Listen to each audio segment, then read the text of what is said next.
İlk başta evim zeydim, zeyinlelem hoş halini.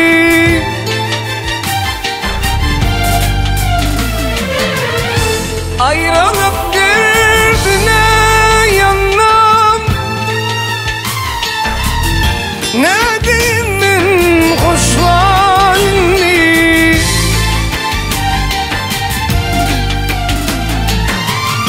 Yar yardan ayardılar, bedel yarım gülü zolli.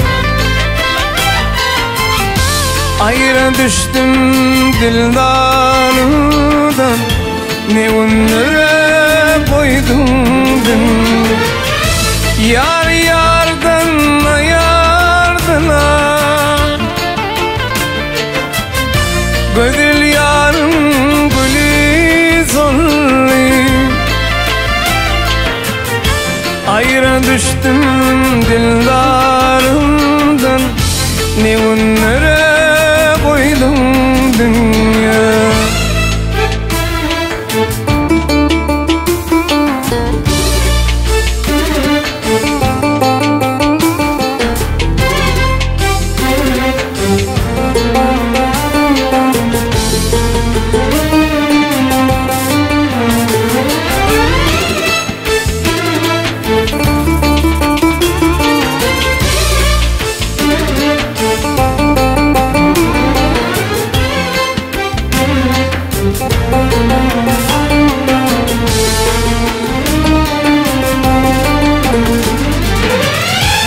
Sen şanına kadar dizim,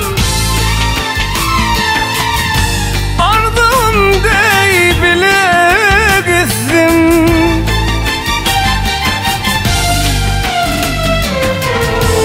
Beni beyle ada dizsin,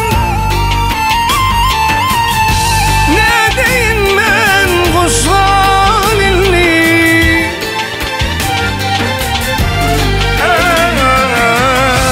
Yar yardan ayardılar, bedel yarım gülü zolli. Ayrı düştüm dildarında, ne onlara koydum ben. Yar yardan ayardılar, bedel yarım gülü zolli. Ayrı düştüm dildarında, ne onlara koydum dünya. Ne onlara koydum dünya, ne onlara